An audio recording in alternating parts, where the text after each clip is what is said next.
7 p.m. And we are unstoppable. We are talking tonight about the cost of privacy and also keeping secrets, which sort of we would have worked that out and get you to come along and have a listen to what we had to say in the Unstuck and Unstoppable community. And yeah, so we'll get kicked off. What we're going to talk about tonight. So did you want to? Yeah, oh, well, just a little bit. I suppose we're, as a society, we're pretty addicted to privacy, probably more so than we realise, and more so even now with technology advancing as quickly and as it is, and sort of causing potentially more and more of that desire for greater privacy. Yeah, I don't know, but I got 500 emails and things this week from the GDPR privacy thing, to all the stuff they're doing in Europe. And yeah, so obviously it's a really big issue and everyone's concerned about privacy. Yeah. Yeah, and I know that. Well, yeah, I was probably not the same. Other countries have been this for many years already, and it's starting to kind of filter out, I guess, from there. But what we want to talk about tonight is how the issue of privacy is potentially costs us as well as a back end to that. It seems it's very protective, and it's sparing us potential issues and this sort of thing, but it's also, there is a cost that we want to discuss and bring some awareness around that as well with regard to privacy and secrets and that sort of thing. So yeah, absolutely.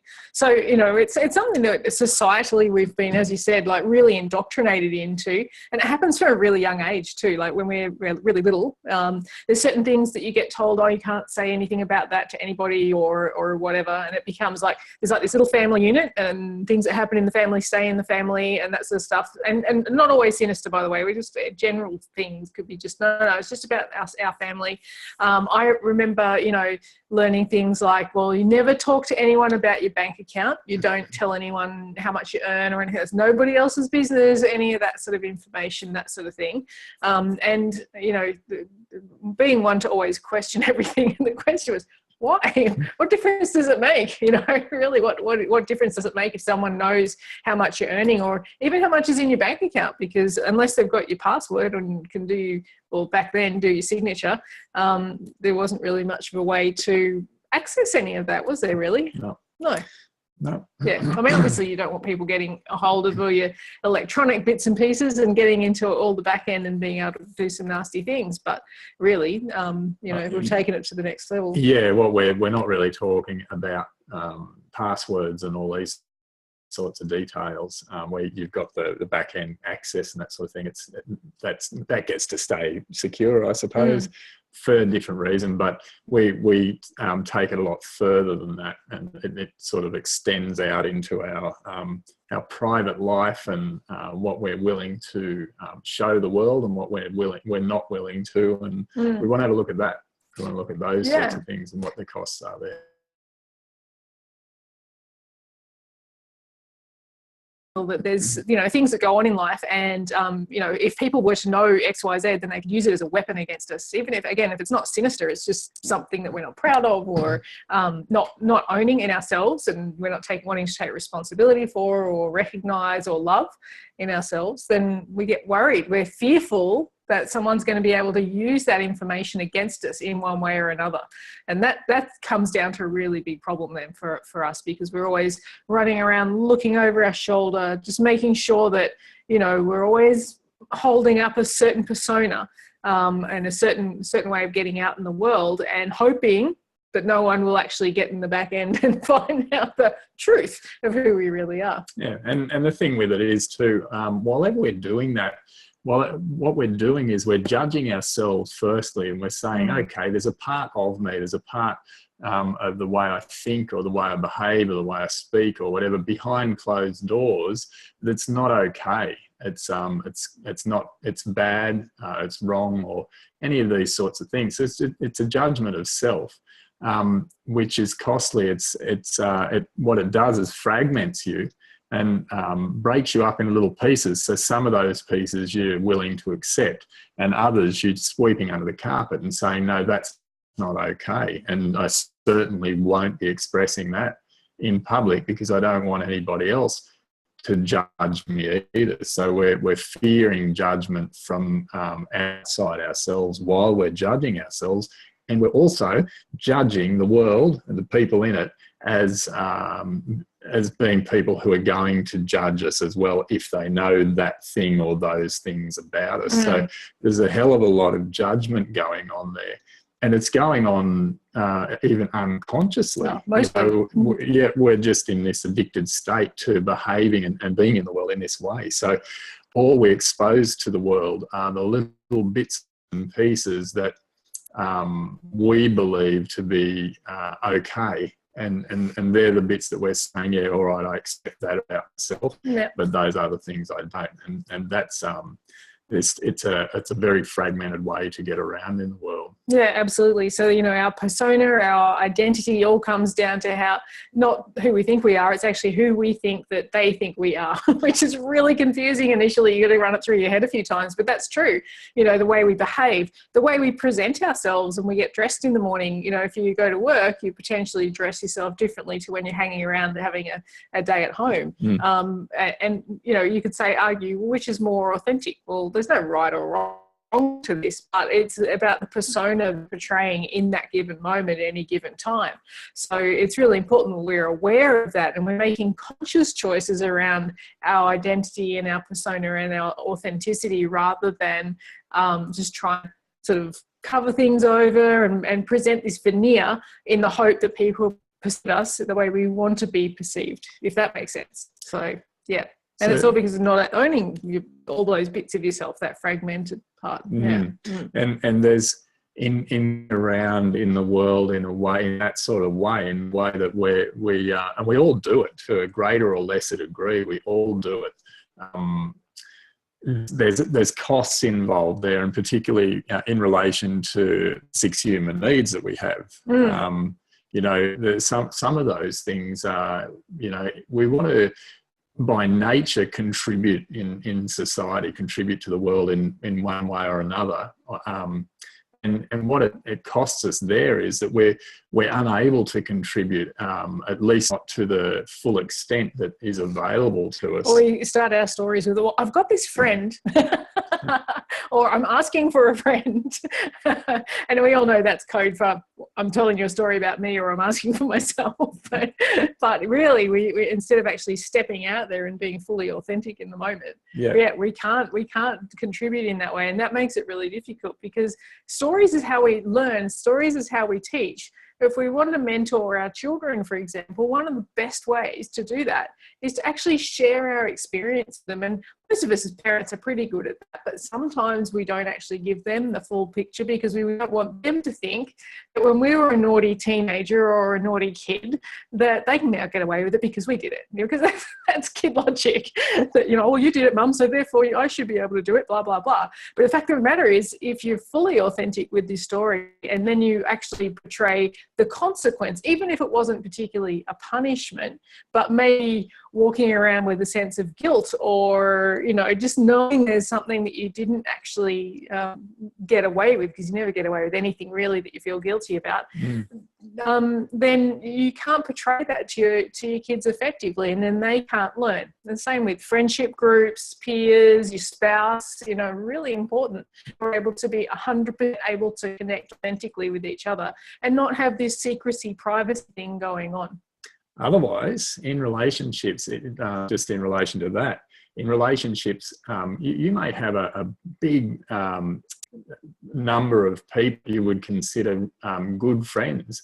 If they only know a portion of you, and likewise, maybe you only a portion of them, do you really know each other at all? And so the friendship that's available to you and to them is stifled big time. It becomes more of a surface level thing versus really getting down into the meat and the heart of what's available there. And all for the sake of having the courage to love yourself, to embrace yourself completely, you know, rather than the fragmented little bits that you decide are okay. Yeah, absolutely. So it rips you off the depth of relationships as well. Yeah, absolutely. So we miss out on growth. And also when we're sharing with somebody, you'll notice if you open up to someone and share your experience, what happens? They open up back to you as well. And that also means that there's this more open flow of communication. And if either of you are having any issues, or, you know, there's stress going on or whatever, you feel more able to communicate with that person or those people and actually share some of that concern, and then perhaps maybe work through it together or whatever. So, you know, we actually start to establish that sense of community. So if you think back to tribal times, you know, the whole tribe knew what was going on. And of course that can be annoying sometimes, you know, that Martha's sleeping with Peter and, you know, George is really jealous because he wants Martha, and, you know, and all these sorts of things. Or Peter. Whichever way, nothing wrong with either of those. And so people started, oh, everyone's prying and all this sort of stuff. But really we've gone almost too far the other way. Nobody knows anything really about anybody except what they see on Facebook, which we can all agree is pretty much a fabrication, a veneer. You know, we're all running around trying to show the best of the best, and not, you know, it's very rare that actually someone, you know, is sitting there crying into their cup of tea or over a beer or whatever, because we don't want to show that part of ourselves. And that is an important part of our human experience, to actually, you know, if we don't experience deep sadness in our life, we've missed out. I hate to tell you, but we have. If we don't experience grief in our life, we've missed out. If there's not rage at some point in your life, you've missed out.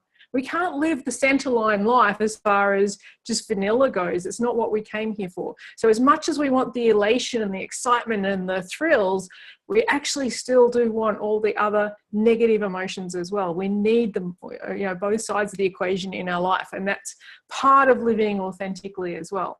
So, yeah, and we also get this real false sense of security. That's another cost to trying to live with a real sense of security or privacy around yourself and your life and being very protected. We feel like we're safe, but then on the other side of the equation, we know there's other things that we're not allowing to be expressed, and it's going to come out one way or the other, whether it's because we've hidden a story or a secret away and someone knows that, you know, or it's because we're repressing some emotion, and that's going to come out in some way, shape or form, you know, in another situations out through life. Yeah. What about imposter syndrome as well? Absolutely. Like many times on our talks, we've talked about the backseat driver, and as certainly at our retreat, that was a really big component of that we go through the backseat driver work.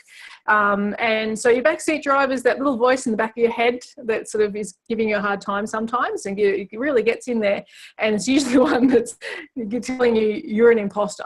You know, you're a complete fraud. You're not this person that you're saying you are. You're not capable. You're not good enough. How can you talk about relationships when you've been divorced? How can you talk about wealth creation when you've, you know, at times had financial struggles, like being completely broke and things like that? But really, those are the things that make us who we are. They give us the experience, but this little voice in the back of the head is just trying to mow us down and stop us going up and helping people the way that we're here to be. We're here to share. We're here to be authentic and help, and to be able to talk from that standpoint and actually educate and go, okay, well, this is how I shifted my mindset. This is how my life changed. This is how I created from point A to point D through B and C, and get there. Well, as we do that, as we all sort of share more authentic, then we grow faster. Absolutely. Yeah. So I know it's not all about faster. It's a process. It's a journey. You know, it is at the same time about growing and expansion of consciousness as well. And so the more we can open up to each other and realize that really unique. Yeah. If you can bring up whatever you like, and you will not be sitting there hearing crickets. Somebody else will say, yep. I get that. You know, Yep. So yeah, we've been in groups of people before where pretty much anything you can think of was admitted to, and you know, there's at least one or two other people that put their hands up. So it's just it's universal. You're not unique. Your flaws are not just yours. And as humans, we all have the capacity to bring even the most heinous thing you think of. As a human, you still have the capacity to actually express that. You know, you could murder somebody. And if you haven't murdered somebody, which most of us haven't, but at some point you probably wish somebody was not there anymore. Yeah, something to think about, because that, even though you didn't do it, and you're not guilty of anything, that's just a human form. It's just human thinking. It's just the way we are. And we don't, you know, it doesn't do us any good to hide that away and to say, oh, no, that's not me. Gosh, no. Because it makes you harder to relate to, because everybody has had a thought like that at some point in their life, I'm sure. Yeah. So, and then there's the other side of when we're not living authentically, we're lying. We're not just lying to ourselves, we're lying to the people around us. And it's a lying by omission. We're not actually expressing everything about ourselves. And, you know, any lie in your life has a consequence, whether it's a flat out lie that you've told somebody, or whether it's something that you didn't tell them. There will be a consequence somewhere along the line. So that's another cost of that as well. You know, so, oh, but I'm protecting them. You know, I didn't want to hurt their feelings. I didn't want them to feel sad. First of all, that's not your responsibility. You know, your responsibility is just to be there and to share life experience, not create drama for your own entertainment, but to be there and to be authentic for the people in the life around you, and to build that sense of community back again. I mean, you guys are our community. So that's a really important part of the work that we do, is not only get you in touch with yourself and who you are authentically and how to live in your greatness and from your heart, but also how to live with the tribe around you and build together as a community, because it's something that's really missing in our lives these days. We've been very separated out, particularly by the privacy and the information we've been, you know, told as we've grown up and become adults and try adulting. It's separated us. It's kept us all individuals, to the point where a lot of spouses have no idea, you know, who earns what, who's got what saved away, and that sort of thing. And for me, I don't find that to be a very healthy way of running a relationship. You know, now I'm not making any judgment on any of you guys. If that's the way you run, it's perfect. That's fine, as long as both members of that party are happy. And but for me, it's like, oh, we're a team. We come together, the money comes in, it all goes into the one account, and then gets distributed as we need. I guess too, just about that, it's anywhere where you feel like you can't share that, you know, particularly in relationships where you can't share that part of yourself or of your life with that significant other, then you're coming from a place of limitation, a place of fear, because you're fearing something. You're fearing a consequence, an outcome that, you know, you're deeming to be less than desirable, and you feel like you're avoiding that issue.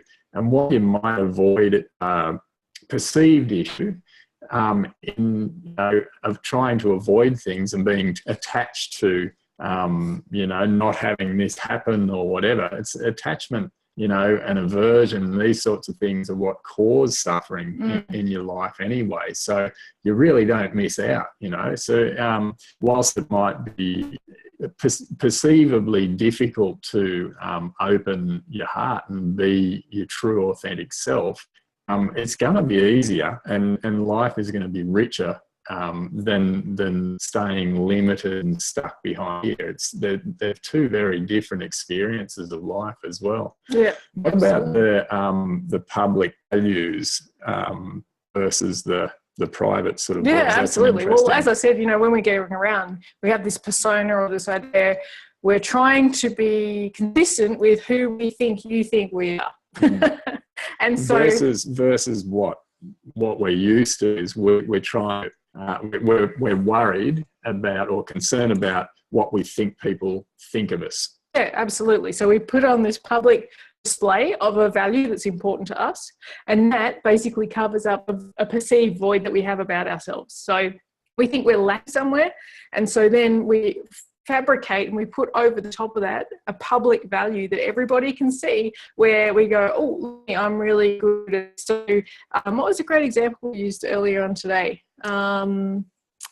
trying to think off the top of my head now. Oh, we did talk about this. I think smokers might hit. Oh, yes. There was another one though that was even better. But so let's say a reformed smoker. Now that person, when they've put themselves through the tremendous effort, willpower, strength, whatever it takes to get them from being the identity of a smoker to being a non-smoker, there's a lot of energy invested in that. And then, you know, they then have reconfigured their identity. I'm a non-smoker. You might say, I used to smoke, but I'm a non-smoker now. And so that becomes very strong in their identity, and quite understandably so. And so they're the ones running around telling all the other smokers at work now, you really shouldn't be smoking. I feel so much better now that I've given up, and blah, blah, blah. And they drive the smokers nuts at smoko time when they're about to walk out with their pack of Winnie Blues and just enjoy a little bit of a fag in the sun, or whatever it is smokers do. And then then there's that reformed smoker constantly at them, you know, almost go the other way. Well, they do go the other way because they're covering up for whatever void that smoking created for them, whether it was a lack of health, or there was a great deal of guilt around it, or, you know, whatever it was, the void. Then they've created this massive public value over the top of it. Yeah. Did you remember what the other one was? No, I can't remember either. If we remember, we'll put it in the comments later on once we post up the live. You can see that rather, if that person had actually gone back and addressed the void, and let's say it was they felt guilty that they smoked for 20 years and you know, they haven't really looked after their body very much. If they went back and called that thought, they actually would come to a point where they forgave themselves for that, because they did the best they could at that time, in that moment, with, you know, their skills, knowledge and addiction that they were dealing with at that time, and they would learn to forgive themselves. And then they wouldn't actually feel the need to go out there and parade themselves so blatantly as the reformed now non-smoker and inflict their values on others quite so strongly as well. Now, this wasn't one that we discussed, so I could be right off track here. But say a bully, it strikes me, say at school might be a similar thing, because a bully will come to school and bully other kids and act strong and powerful, and usually have a little pack of kids around him that are egging him on or whatever. But that's the public value displayed on strong and powerful. I'm a leader. I'm significant. Yep, absolutely. In the background, there's the void that's that they're compensating for. Yeah, which is usually because they're being either bullied at home or abused in some way or somewhere along the lines. And in that case, you know, the opposite is that they feel powerless, and they don't feel like there's, you know, any support around them, and they feel alone and all that sort of thing. So yeah, that's a really good one, actually. Yeah. And the kid that's getting bullied at school, you know, that gets balanced out somewhere else as well. Maybe at home he's the other way around. He's super like a number one kid and gets super doted on and all that sort of stuff. So, you know, it's funny. Well, it's not funny. It's just the way life is. Everything gets balanced out. With our voids, our values, with duality, 2 up, 2 down, you know. And we've spoken about that before, and we'll speak about that again. Oh, yes. So, as we said at the beginning, we're not telling you to go out there and give everyone your PIN number and your passwords and, you know, give away all your bits and pieces, but definitely it's time to not live so protected in that privacy realm. Be authentic. Own the parts of yourself that you're worried about. Even, I don't necessarily blurt out all your secrets to the world or whatever, but perhaps use those stories that you have, see them for what they are, and use them to connect with others and to help them to grow, and just be amazed at how they actually share with you and help you grow as well. Yeah, just a gentle exploration of, you know, how, in what areas, in what ways in my life can I sort of start to release the grip a little bit and start to share a little bit more of myself. Because you'll find that there'll be some bits that you think, yeah, I could, that's not going to kill me to share that little bit.